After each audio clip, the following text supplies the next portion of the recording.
Havendo Deus falado no Antigo Testamento.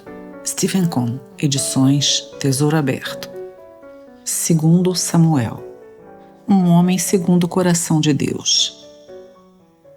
Da idade de 30 anos era Davi quando começou a reinar, e reinou 40 anos. Em Hebrom, reinou sobre Judá 7 anos e 6 meses. Em Jerusalém, reinou 33 anos sobre todo Israel e Judá. Segundo Samuel 5, 4 e 5. E tendo tirado a este, Saul, levantou-lhes Deus o rei Davi, do qual também, dando testemunho, disse: Achei Davi, filho de Jessé, homem segundo o meu coração, que fará toda a minha vontade. Atos 13, 22. Oremos. Querido Pai Celestial, queremos te louvar porque, por meio do sangue do teu amado Filho, temos acesso imediato ao teu trono de graça. De fato, necessitamos de muita graça nessa oportunidade, mais do que nunca. Nos voltamos para ti, para que sejas gracioso para conosco em abrir teu coração e tua palavra para nós, a fim de que sejamos trazidos para mais perto de ti e de tua vontade. Entregamos essa ocasião em tuas mãos e confiamos no teu Espírito Santo para completar a obra que já começaste em cada um de nós, para o louvor da tua glória. No nome de nosso Senhor Jesus. Amém. Os 2 livros de Samuel eram originalmente um só volume. Eles nos falam da transformação do povo de Israel num reino, numa nação. Em 1 Samuel, vemos a transição dos juízes para os reis e dos sacerdotes para os profetas. Inicialmente, os filhos de Israel estavam sob o governo dos juízes. Como mencionamos anteriormente, a ordem dos juízes foi uma medida de emergência de Deus, não tendo caráter permanente. Devido à aflição do povo de Deus causada por sua própria infidelidade e devido à misericórdia de Deus com ele levantou os juízes para libertar Israel de seus inimigos. Contudo, se você examinar o livro de Juízes, verá que nenhum juiz exerceu seu mandato sobre todas as tribos de Israel. Você também notará que o período de serviço dos juízes era curto. Tudo era temporário e sem caráter permanente. O povo nunca esteve unido como nação ou como reino sob o governo de qualquer um dos juízes. Então, Deus os tomou da ordem dos juízes e os conduziu até uma ordem permanente, a ordem dos reis. Isso é o que encontramos registrado em 1 Samuel. Inicialmente, o povo de Israel se relacionava com Deus por meio dos sacerdotes. Eles eram os escolhidos por Deus para conduzir o povo a ele. Entretanto, percebemos que o sacerdócio falhou terrivelmente. Por causa disso, Deus levantou os profetas para serem aquela ligação entre ele e seu povo. Você vê isso claramente ao ler o início de 1 Samuel. Eli era sacerdote e também juiz, mas falhou grandemente em relação a Deus. Nele, vemos a falha de todo o sacerdócio e a falha dos juízes no que diz respeito ao propósito de Deus. Portanto, Deus começou a mudar dos juízes para os reis e dos sacerdotes para os profetas. Ele levantou Samuel como profeta e a ordem dos profetas continuou desde então por 1000 anos até João Batista. O primeiro livro de Samuel fala de transição e, segundo Samuel, fala de afirmação. Em outras palavras, o reino de Israel foi firmemente estabelecido sob o governo do rei Davi. Os primeiros 24 capítulos de 1 Samuel foram provavelmente escritos pelo próprio Samuel, pois sabemos que ele escreveu e deixou registros.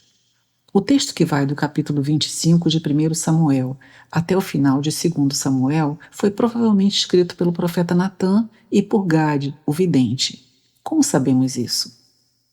Os atos, pois, do rei Davi, tanto os primeiros como os últimos, eis que estão escritos nas crônicas, registrados por Samuel, o vidente, nas crônicas do profeta Natã e nas crônicas de Gade, o vidente. 1 Crônicas 29, 29. Portanto, toda a história de Davi foi registrada por esses 3 profetas, Samuel, Natã e Gade. Israel como um reino. Deus estava para estabelecer os filhos de Israel como um reino. Essa era a vontade de Deus para seu povo. O propósito de Deus não é que seu povo ande espalhado, dividido ou enfraquecido. Seu propósito é que seu povo seja unido e forte, expressando seu reino sobre a terra. Contudo, antes que Deus faça qualquer coisa para concretizar sua vontade, ele sempre procura primeiro por um vaso apropriado. Em outras palavras, Deus está mais interessado no homem do que na obra. Deus realmente tem uma obra para fazer, mas se não achar a pessoa certa, ele vai esperar até obter a pessoa certa para fazer o trabalho certo. Essa é uma regra estabelecida por Deus. Mas os homens são muito impacientes. Quando vemos uma necessidade ou quando queremos ver alguma obra terminada, ficamos muito agitados. Só queremos ver tudo feito, não importando se a pessoa que o fizer seja adequada ou não. Nós enfatizamos a obra em vez de o homem e, por causa disso, o trabalho é feito apressadamente. Ao final, tal trabalho, com igual rapidez, será destruído e deixará um final trágico atrás de si. Isso é o que vemos em 1 Samuel. A vontade de Deus era dar aos filhos de Israel um rei que o representasse como seu rei. Contudo, eles estavam tão ansiosos para se tornar um reino, para ser como as nações ao seu redor, que não puderam esperar pelo rei enviado por Deus. Eles queriam um rei segundo o costume das nações e obtiveram o rei que desejavam. Saul, um homem da carne. Isso foi muito trágico. Tal fato tornou-se um grande desastre para eles. Durante todo esse tempo, Deus estava preparando um vaso apropriado, mas infelizmente os filhos de Israel não podiam esperar. O reinado de Cristo. Vós, porém, sois raça eleita, sacerdócio real, nação santa, povo de propriedade exclusiva de Deus, a fim de proclamardes as virtudes daquele que vos chamou das trevas para a sua maravilhosa luz. 1 Pedro 2, 9. Nós que pertencemos ao Senhor somos chamados para ser uma raça eleita, um sacerdócio real, uma nação santa. Somos chamados para manifestar as virtudes daquele que nos chamou das trevas para a sua maravilhosa luz. A igreja também é um reino. Na realidade, a igreja é o reino de Deus na terra hoje. A vontade de Deus é que sejamos um e não andemos espalhados. A vontade de Deus é que sejamos fortes e não fracos. A vontade de Deus é que sejamos capazes de proclamar as virtudes daquele que nos chamou das trevas para a luz. Isso quer dizer que a vontade de Deus é que nós, como sua igreja, como seu reino, tenhamos um bom testemunho, uma manifestação forte do Deus que nós temos diante do mundo. Essa é a vontade de Deus. Para que a vontade de Deus seja realizada, existe aquele que é o filho de Davi e que, no entanto, é maior do que Davi, o Senhor de Davi, o próprio Senhor Jesus. Nosso Senhor é aquele que Deus designou e proveu para este reino. Em outras palavras, o reino de Deus será estabelecido sob o reinado de Cristo. Infelizmente, nós somos incapazes de esperar. Quão frequentemente nós tentamos estabelecer este reino? Tentamos seguir algum homem ou então vemos o homem tentando colocar a si mesmo como rei. O homem tenta juntar pessoas sob seu governo e ao seu redor. O resultado disso é que o reino do homem é estabelecido em lugar do reino de Deus. Somos incapazes de esperar para nos submeter ao reinado de Cristo. Sob o reinado de Cristo, o reino de Deus será estabelecido na terra, assim como ele é no céu. Davi. Mencionamos anteriormente que o livro de 1 Samuel apresenta 3 personagens principais: Samuel, Saul e Davi. Falamos sobre Samuel e dissemos algo sobre Saul. Não tocamos em Davi porque ele é o assunto de 2 Samuel. Ao tratar da pessoa de Davi, temos de retornar ao capítulo 16 de 1 Samuel, pois ali começa a sua história. A vida de Davi pode ser dividida em 3 estágios. 1. Davi como pastor. 2. Davi como fugitivo. 3. Davi como rei. Os 2 primeiros estágios estão em 1 Samuel, enquanto o terceiro está em 2 Samuel. O pastor. Deus removeu Saul, pois ele, como um homem da carne, não iria nem poderia lhe obedecer. A vontade de Deus era loucura para ele e, por causa disso, Deus o removeu. Então, Deus disse que havia dado Davi ao povo como seu rei e deu testemunho disso a Davi, dizendo: Achei Davi, filho de Jessé, homem segundo o meu coração, que fará toda a minha vontade. Atos 13, 22b. Deus disse: achei um homem. Deus está sempre procurando e buscando. Você sabia que Ele continua procurando e buscando hoje em dia? Seus olhos passam por toda a terra, tentando encontrar um homem cujo coração seja perfeito para com Ele. Se Deus encontrar um homem assim, imagine o que poderá fazer com ele. Imagine a obra que poderá fazer com esse homem. O interesse de Deus sempre está no homem, mas lhe é muito difícil encontrar a pessoa certa. Dentre todos os filhos de Israel, Deus procurou, procurou e procurou, até que finalmente encontrou Davi. A primeira menção a Davi nas Escrituras ocorre no capítulo 16 de 1 Samuel. Naquele momento, Davi provavelmente era um adolescente com cerca de 15 anos.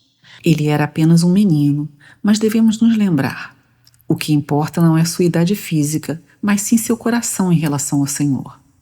Dentre todas as pessoas que constituíam o povo de Israel, fossem velhos ou novos, Deus procurou, procurou e procurou. Ele encontrou apenas um menino, o qual era o último dos 8 filhos de Jessé. Davi era negligenciado por seu pai, que não via nele nada relevante, e também era desprezado pelos irmãos. Eles não puderam compreendê-lo. Davi foi então enviado ao campo para cuidar do rebanho de ovelhas que pertencia à família. Aos olhos de seus familiares, esse menino não servia para nada. Por causa disso, eles o mandaram para o campo a fim de cuidar de algumas ovelhas. Segundo eles, isso era tudo o que Davi poderia fazer. O coração de Davi. Nem mesmo a família do menino o conhecia, mas ele era conhecido por Deus. Enquanto cuidava das ovelhas em meio à tranquilidade e solidão do deserto, Davi voltou o coração para Deus. Ele abriu o coração para Deus e, por causa disso, Deus abriu seu coração para Davi. Eles tiveram um relacionamento de coração para coração. Davi começou a tocar o coração de Deus. Ele também começou a entender o coração de Deus. Evidentemente, seu entendimento era limitado, pois ele era um menino. Mas à medida que ele crescia, esse entendimento aumentava, pois ele tinha mais tempo com o Senhor. Entretanto, a razão pela qual Davi foi escolhido é que, quando menino, ele abriu o coração para Deus.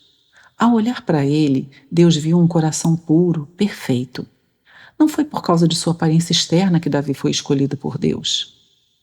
Eliabe, o irmão mais velho de Davi, deve ter sido um homem alto, pois quando Samuel ouviu, disse: esse deve ser o homem. Por que Samuel chegou a essa conclusão? Samuel tinha Saul na mente. Saul era um homem alto e sobressaía de todo o povo do ombro para cima.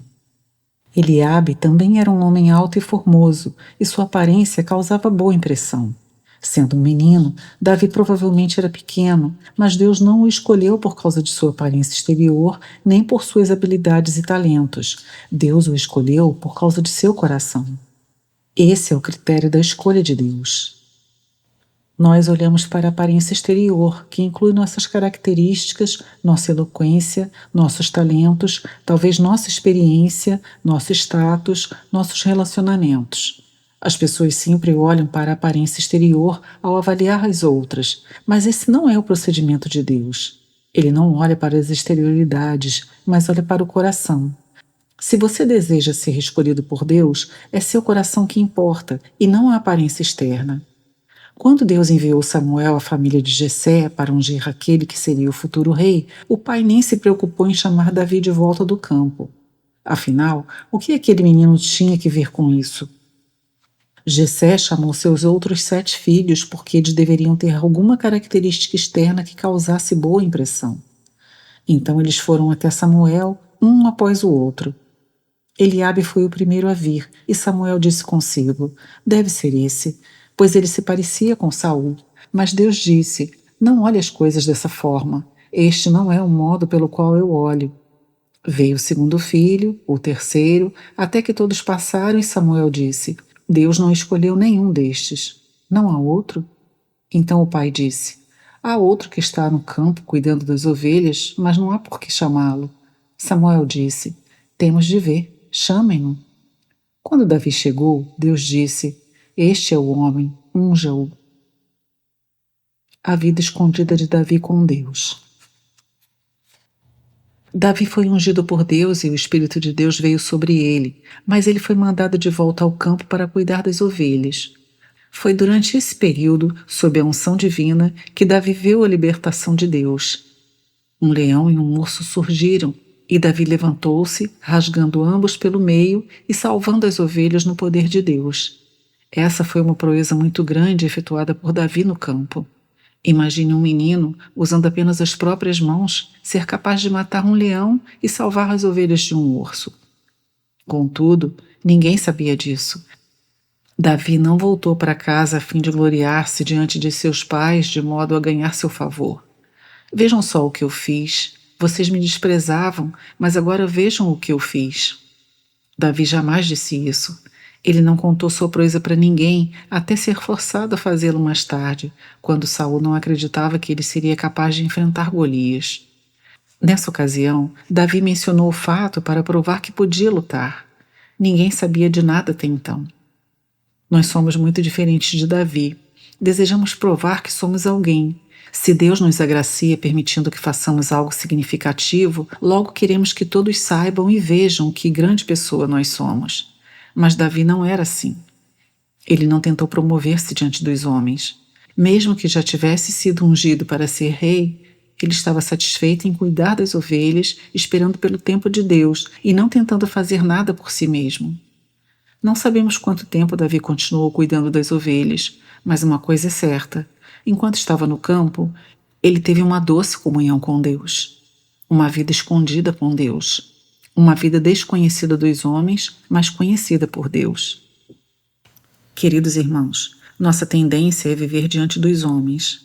Na verdade, nós aparentamos diante dos homens mais do que realmente somos. Vestimos sobre nós uma capa com muitas coisas que não são reais em nossa vida, a fim de dar às pessoas uma boa impressão. Entretanto, temos muito pouca vida secreta, escondida com o Senhor. Sabemos que somente isso tem real valor. Aquilo que você aparenta diante dos homens não tem qualquer importância. A estimativa dos homens é imprecisa, mas o modo como você vive diante do Senhor conta muito. Será que temos uma vida escondida com o Senhor? Gastamos tempo com o Senhor em nosso quarto? Será que nossa vida é totalmente em público, de modo a ser vista pelas pessoas, mas não temos nada por trás? Ou será que há abundância de vida por trás, em nosso interior, em secreto, escondida com o Senhor? Mesmo que os homens não saibam ou não tenham visto essa vida, isso não importa, pois cedo ou tarde seu efeito será sentido. Um coração de pastor. Foi no deserto que Davi desenvolveu um coração de pastor. Para cuidar de ovelhas, é preciso um coração de pastor.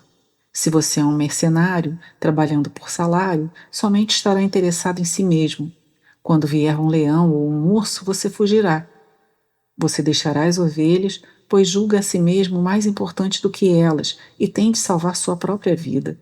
Contudo, Davi desenvolveu um coração de pastor à medida que cuidava das ovelhas.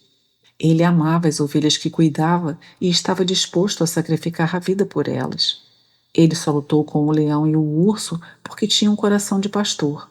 Tudo isso eram preparativos para as futuras tarefas que Deus lhe confiaria para realizar. Sem uma vida escondida com Deus, como Davi poderia ser rei, governando sobre a nação? Ele não saberia a vontade de Deus e governaria a nação segundo sua própria vontade, levando o povo de Deus à confusão. Ele precisava ter uma vida escondida com Deus e tinha de desenvolver um coração de pastor, pois o povo de Deus é como as ovelhas do campo. Eles são as ovelhas de Deus, e se ele levanta você como pastor, então você precisa de um coração de pastor. Você necessita de amor pelas ovelhas que o leve a desejar dar a vida por elas.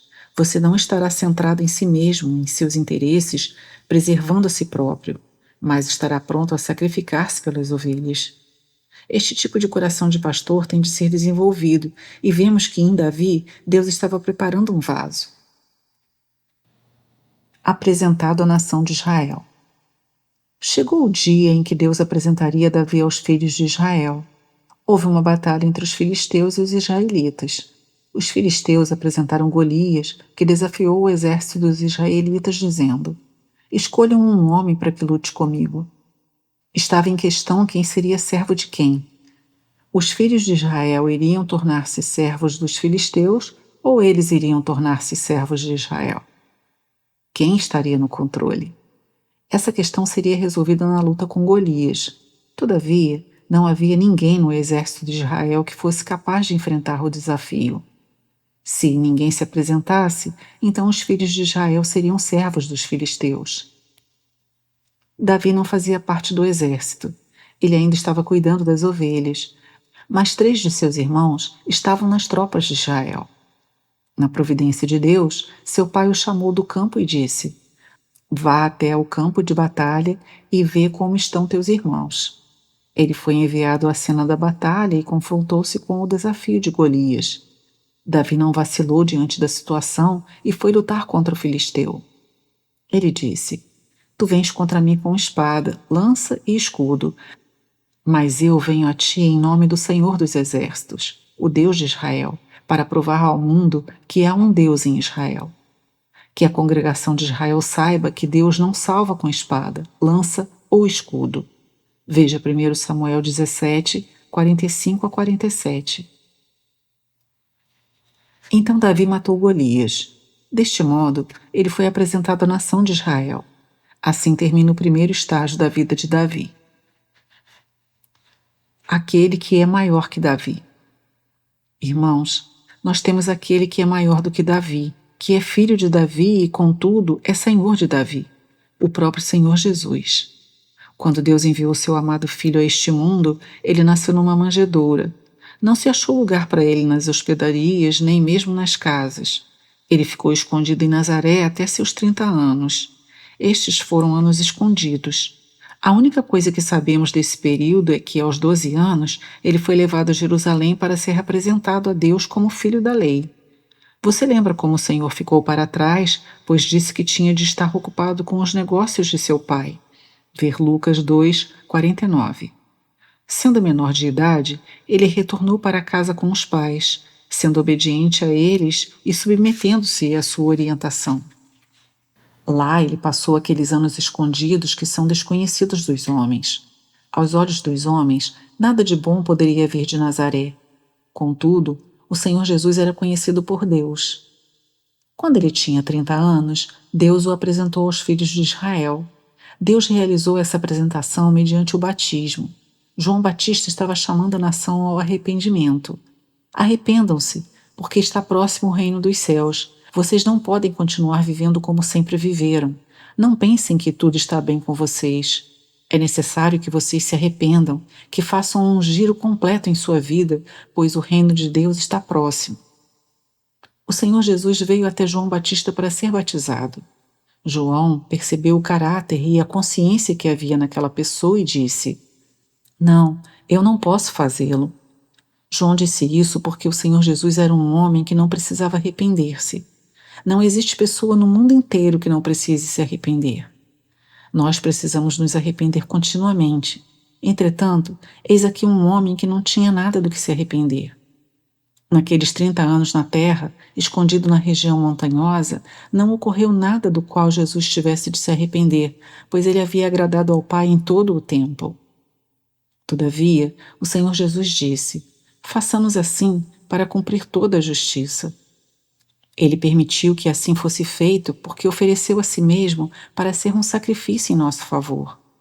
Ele ofereceu a si mesmo aos filhos de Israel. Ele ofereceu a si mesmo ao mundo inteiro para tomar nosso lugar de arrependimento, nosso lugar de morte e sepultamento. Quando ele se ergueu das águas do batismo, os céus se abriram e o Espírito Santo desceu sobre ele como pomba e permaneceu nele. Então a voz do céu disse: Este é o meu Filho amado em quem me comprazo. Ele foi apresentado à nação de Israel como o Cordeiro de Deus. Em seguida, ele foi conduzido ao deserto para ser desafiado pelo príncipe deste mundo. No jardim do Éden, Adão foi desafiado por Satanás e fracassou. Nosso Senhor Jesus, no poder do Espírito Santo, foi levado até o deserto e lá foi tentado pelo inimigo. Ele se entregou completamente a Deus. Ele obedeceu a Deus, adorou a Deus e serviu unicamente a Deus, negando a si mesmo e ao mundo. Ele derrotou o homem forte e assim pôde libertar os que estavam aprisionados. Então, ele retornou de lá para pregar as boas novas. Esta foi sua apresentação ao mundo. Davi como fugitivo. Obediência por meio do sofrimento. O triunfo de Davi logo se tornou em perseguição por causa da inveja de Saul. Quando os dois voltaram a Jerusalém, as mulheres saíram para encontrar-se com a parada triunfal, entoando um cântico que dizia que Saul matara milhares, mas Davi matara 10 milhares. Dizer tal coisa foi uma tolice, ainda que fosse verdade. Por causa disso, a inveja entrou no coração de Saul. Em lugar de ficar feliz pelo que Davi havia feito, Saul ficou com inveja dele e passou a persegui-lo. Portanto, de 1 Samuel 18 até o fim do livro, você percebe que Davi teve de andar como um fugitivo por mais de 10 anos. Ele se escondeu em cavernas e morou em fortalezas no deserto. Ele estava sempre mudando de lugar de modo a escapar de Saul, que o caçava com o fim de matá-lo. Durante esses 10 anos, os sofrimentos de Davi foram grandes. Muitos dos salmos foram escritos nessa época. Nesses poemas, Davi derrama seu coração, e neles percebemos os tremendos sofrimentos pelos quais passou. Contudo, foi graças aos sofrimentos que ele aprendeu a obediência. Deus colocou Saul nas mãos de Davi por 2 vezes. Em 1 Samuel 22 e 24, Deus intencionalmente colocou Saul nas mãos de Davi para testá-lo. Davi não ousou tocar no ungido do Senhor. Ele esperaria o tempo do Senhor em vez de fazer algo para ajudar a si mesmo. Pense a respeito disso. Ele aprendeu a obediência a Deus ao não tirar proveito de sua vantagem. Nós sempre procuramos ganhar se temos oportunidade para tanto, e depois dizemos que Deus nos deu a oportunidade. Temos todo o direito de fazê-lo. Entretanto, Davi estava disposto a perder em vez de ganhar, a obedecer em vez de aproveitar-se. Ele aprendeu a obediência pelas coisas que sofreu.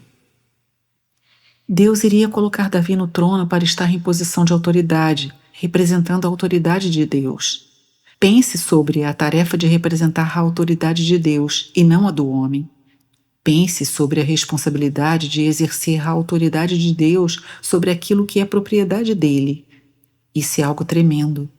Como alguém pode fazer isso sem uma disciplina rígida? O caminho para a autoridade é a obediência, a submissão. Se não sabemos como obedecer a Deus, como poderemos exercer autoridade? Aqui temos um princípio.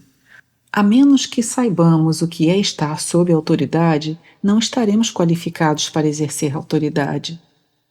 Nesse estágio da vida de Davi, percebemos que ele aprendeu a tremenda lição de estar sob autoridade, de modo que um dia Deus pudesse colocá-lo em posição de autoridade. Conhecendo a fragilidade do homem. Externamente, os 10 anos deste estágio da vida de Davi foram de sofrimento. Contudo, eles foram necessários, pois durante esses 10 anos, Davi começou a conhecer a si mesmo. Não conhecemos a nós mesmos em tempos de paz e prosperidade. Isso acontece quando estamos sob pressão, em adversidade, em tribulação, em necessidade. Nessas ocasiões, nós realmente começamos a conhecer quem somos e a saber o que é a fragilidade do homem. Durante aqueles anos, Davi conheceu a si mesmo muito mais do que tinha conhecido antes. Você lembra o que ele disse a Saul quando este o perseguia? Por que você me persegue? Quem sou eu? Não sou nada senão um cão morto. Sou como uma perdiz, uma pulga. Não há nada em mim que me faça digno de ser perseguido por você. Ele foi capaz de confessar isso diante de seu inimigo. Algumas vezes tentamos fazer de conta que somos humildes e dizemos: eu não sou nada, sou apenas uma pulga. Todavia, imagine se outra pessoa disser que você é uma pulga. Diante de seus amigos, pode ser que você seja capaz de dizer que é apenas um cão morto, pois você sabe que seus amigos não aceitarão isso. Mas se você disser isso a seus inimigos, eles vão concordar. Eles realmente pensarão que você é um cão morto. Será que você se humilharia diante deles? Entretanto, após os anos de sofrimento, Davi chegou à conclusão de que não era nada. Ele era apenas um cão morto, uma pulga. Ele nem mesmo temia confessar isso diante dos inimigos. Que as pessoas me vejam como uma pulga, pois é isso que eu sou. Como você pode aprender essa lição a menos que sofra? O sofrimento é um remédio muito bom. Conhecer a Deus de forma mais plena. Ao passar pelos anos de perseguição, Davi aprendeu a exercer autoridade por meio da obediência e também aprendeu a conhecer a si mesmo. Contudo, ele também aprendeu a conhecer a Deus de forma muito mais plena. Basta você ler os Salmos para ver como Davi se dirigia a Deus. Ele usava muitas descrições e títulos diferentes para Deus. Veja o exemplo do Salmo 18:2, no qual ele diz: Deus meu, quem és tu? Tu és a minha força, és a minha rocha, meu baluarte, minha cidadela. Tu és meu Deus, meu escudo. Deus tornou-se tudo para ele. Isso não eram apenas palavras, pois por trás delas havia histórias e experiências. Quando Davi esteve fraco, ele achou a Deus como sua força. Quando esteve abatido, ele encontrou a Deus como sua torre forte. Quando esteve fugindo, ele encontrou a Deus como sua fortaleza. Quando foi atacado pelo inimigo, ele encontrou a Deus como seu escudo. Em outras palavras, ele experimentou Deus de forma mais plena. Isso é o que nós necessitamos. Precisamos experimentar a Cristo de modo que Ele se torne tudo para nós. É fácil dizer que Cristo é tudo para mim, mas será que Ele é tudo para mim? Isso precisa ser testado. Quando esse teste chega, então você verá se Cristo é tudo para você ou se há outras coisas mais importantes para você do que Ele. Somente pelo teste é que você será levado àquela posição onde Cristo é tudo para você. A partir daí, seu testemunho será real. Portanto, esses são preparativos necessários para o futuro governo em favor de Deus. A transição do reino. Nos dias de sua tribulação, Davi fugiu para a caverna de Adulão. Seus irmãos e sua família souberam disso e foram juntar-se a ele. Veja 1 Samuel 22. Ajuntaram-se a Davi todos os que estavam em aperto, os que estavam endividados, os insatisfeitos e os amargurados de espírito. Ele se tornou capitão sobre todo esse povo, que somava cerca de 400 homens. Quando você chega ao capítulo 23, mais 200 se juntam a Davi e o total deles alcança 600 homens. Conforme 1 Crônicas 12, vemos que em Ziclag e depois em Hebrom, mais pessoas vieram de todas as tribos de Israel para juntarem-se a Davi e transferir o reino para ele. Tudo isso se assemelha muito àquele que é maior que Davi. Nosso Senhor Jesus esteve nesta terra. Após haver se manifestado ao mundo, ele andou por todos os lados fazendo bem, curando os enfermos, alimentando os pobres, libertando os cativos, chamando os mortos à vida e pregando o evangelho aos pobres. Ele não fez nada senão o bem. Ele foi desprezado, rejeitado e perseguido. Ele foi crucificado e na cruz realizou o maior de todos os seus feitos, consumando a obra da redenção. Ele concedeu esperança para todos. Ele abriu as portas do céu. Ele fechou as portas do Hades. Ele ressuscitou dos mortos, ascendeu às alturas e Deus o ungiu e o coroou de glória e de honra.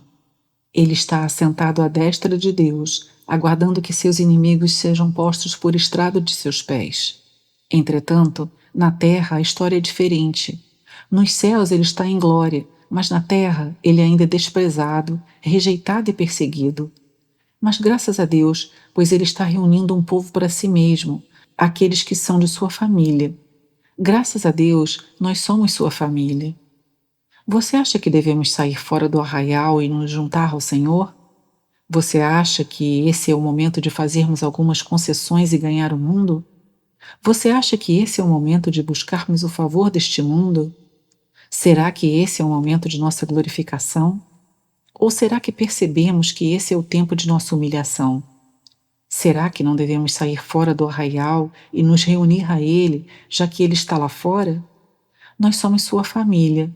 Este é o lugar para onde devemos ir. Todos os que estão em aflição devem ir para lá.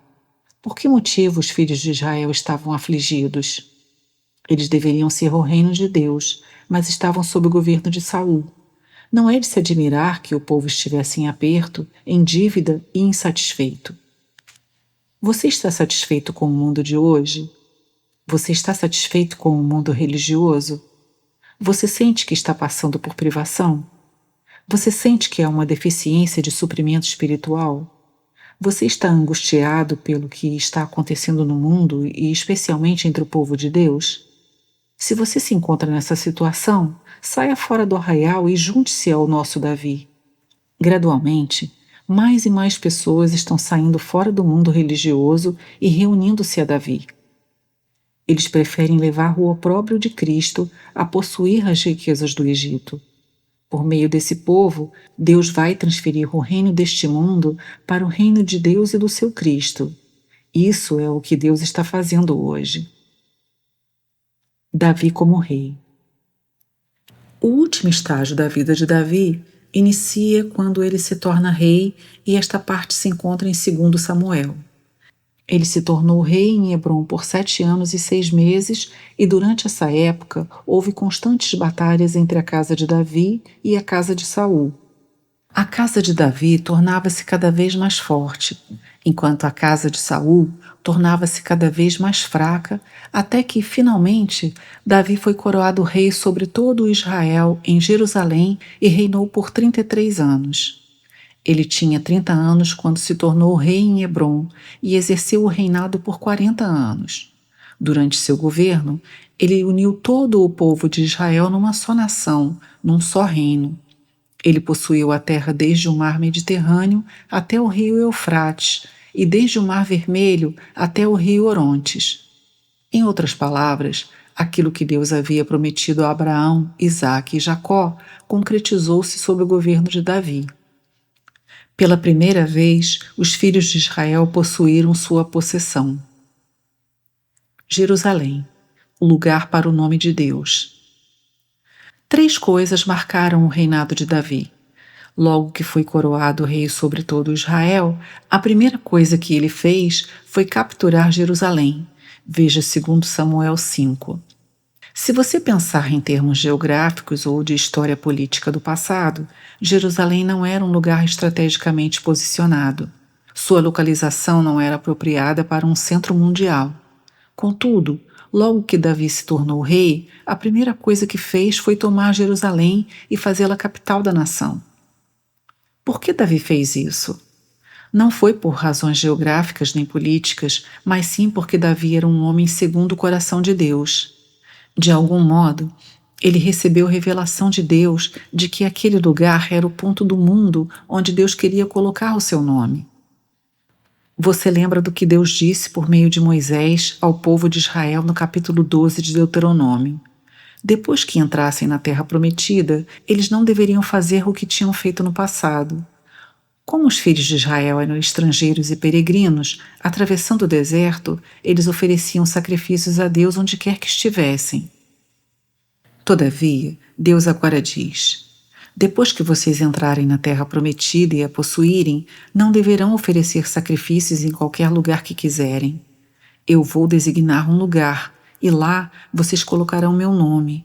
Vocês devem ir até esse lugar e somente lá oferecer sacrifício. Depois que os filhos de Israel entraram na terra prometida, passaram-se centenas de anos, mas ninguém sabia onde era esse lugar. Isso perdurou até Davi, que soube da parte de Deus que Jerusalém era o local designado. Ele tinha o interesse de Deus em seu coração. Ele não se tornou rei para seu próprio proveito, tal como fazem os reis deste mundo. Ao atingir essa posição, os reis deste mundo beneficiam-se a si mesmos, mas um rei que representa Deus não pode fazê-lo. No reino de Deus, o coração do rei dedica-se a servir ao propósito de Deus, pois ele quer um lugar para pôr seu nome sobre a terra. Portanto, Davi tomou aquele lugar para que o nome de Deus fosse santificado, para que o nome de Deus estivesse sobre a terra. A Arca de Deus. A segunda coisa que Davi fez foi trazer a Arca de Deus para Jerusalém. Veja 2 Samuel 6. A arca de Deus representava a glória de Deus, a presença de Deus, mas tinha sido capturada pelos filisteus. Quando a arca retornou aos filhos de Israel, eles não estavam prontos para recebê-la. Eles não se importavam com ela, de modo que ficou escondida em Quiriate-Jearim, em meio aos bosques, por cerca de 20 anos, até Samuel persuadir o povo, trazendo-lhe o coração de volta a Deus. Mesmo assim, a arca permaneceu em Quiriate-Jearim e ninguém perguntava por ela. Durante os 40 anos do reinado de Saul, ele nunca consultou o Senhor diante da arca. No entanto, mesmo quando era um fugitivo, Davi já perguntava onde estava a arca, pois estava tentando encontrá-la. No Salmo 132:6, ele diz: Finalmente a encontramos nos bosques do campo, onde esteve escondida por tanto tempo. Ninguém havia procurado pela arca. Ninguém entesourava a presença de Deus. Ninguém buscava a glória de Deus. Contudo, Davi foi diferente. Assim que tomou Jerusalém, a primeira coisa que ele fez foi trazer a arca de volta a Sião, a tenda de Davi, de forma que a presença de Deus fosse o centro do reino e que Deus fosse o rei sobre todo o Israel. Davi era apenas seu representante. A casa de Deus. A terceira coisa que Davi fez se encontra no capítulo 7 de 2 Samuel. Ele estava no palácio, descansando em sua cama e disse para si: Não consigo descansar. Preciso construir uma casa para Deus, um templo, um lugar permanente. Como posso viver num palácio de cedro enquanto a arca de Deus está numa tenda? Isso não é possível. Tenho de construir um templo, uma casa para Deus. Ainda que Davi não tenha recebido permissão para construir o templo por ter sido um homem de guerra e ter derramado muito sangue, Deus permitiu que ele fizesse os preparativos para a casa. Devido ao seu amor por Deus, ele preparou tudo para a construção. Deus lhe deu o modelo para a casa e também um filho, Salomão, para construí-la. Durante todo o reinado de Davi, seu interesse era o interesse de Deus e não seu próprio, de modo que Deus pudesse ser Deus sobre Israel. Sob o governo de Deus, eles se tornaram um reino forte e unido, a partir do qual o testemunho de Deus foi disseminado. Tudo isso expressa Davi como rei. Os erros de Davi. O livro de 2 Samuel também nos mostra que Davi errou. Ele cometeu 2 pecados muito sérios. Um deles está nos capítulos 11 e 12 de 2 Samuel, que fala do tempo em que os reis costumavam sair para a guerra. Na antiguidade, havia tempos de guerra e tempos de descanso. Provavelmente, quando o verão ou a primavera chegavam, os povos ficavam empolgados para a guerra, mas quando vinha o inverno, todos queriam descansar. Nos tempos de guerra, todas as nações se mobilizavam para lutar. Como rei, Davi deveria liderar o exército e ir à guerra, mas houve uma ocasião em que ele preferiu poupar-se e ficar em casa. Ele enviou seu general à luta enquanto ficava descansando em seu palácio. Nesse tempo em que estava se distraindo em lugar de cumprir com suas responsabilidades, ele cometeu um crime muito sério. Ele tomou a esposa de um de seus generais e depois matou o esposo dela. Davi tinha um coração perfeito para com Deus, mas ele não era perfeito. Por causa de seu pecado, a disciplina de Deus caiu pesadamente sobre ele. Davi arrependeu-se, tal como lemos no Salmo 51. Ele chorou, pois seu coração estava em pedaços diante de Deus. Ele disse: Deus, estou pronto a fazer qualquer coisa, a oferecer sacrifício, mas sei que não vais aceitá-lo. Contudo, aceitarás um coração quebrantado e contrito. Devido a seu arrependimento, Davi foi perdoado por Deus. Apesar disso, a disciplina veio sobre ele e sua família. Graças a Deus, pois no juízo há misericórdia. Deus levou o primeiro filho de Davi com Batseba. Mesmo que Davi tenha orado e jejuado, Deus não o ouviu. Mas ao nascer o segundo filho, Deus disse: Eu amo esta criança.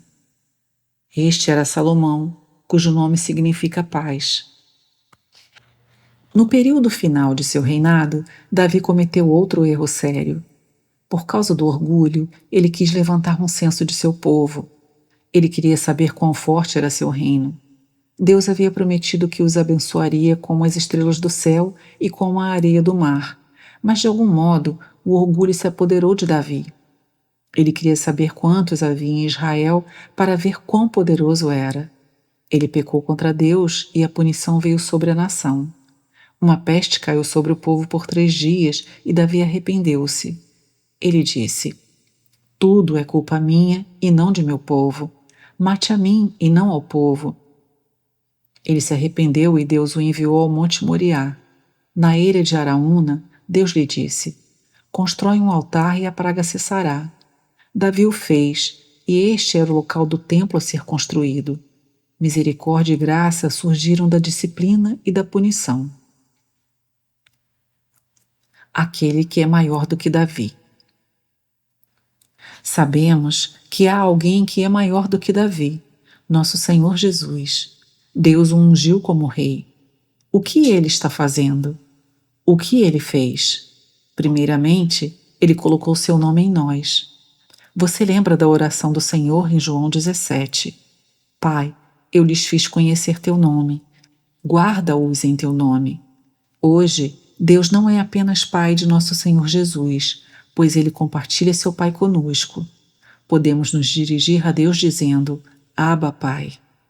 O Senhor nos deu o nome do Pai. Agora estamos na família de Deus. O Senhor também nos deu seu próprio nome. Ele nos disse: de agora em diante, vocês podem orar em meu nome, e se o fizerem, meu Pai responderá a vocês. Hoje em dia, Deus tem um nome sobre a terra, e este nome está na Jerusalém do Alto. Este nome está na igreja, e este nome nos une como um só.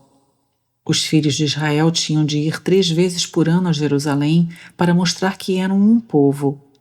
Acaso não foi o nome do Pai que nos colocou juntos como um só? Nós somos um. Somos todos chamados por esse nome e, portanto, somos um. Seu nome está em nosso meio. Nós precisamos honrar esse nome. Santificado seja o teu nome. Em seguida, você nota que ele faz com que sua presença seja reconhecida por nós. Onde 2 ou 3 estão reunidos em meu nome, ali estou no meio deles. Mateus 18, 20.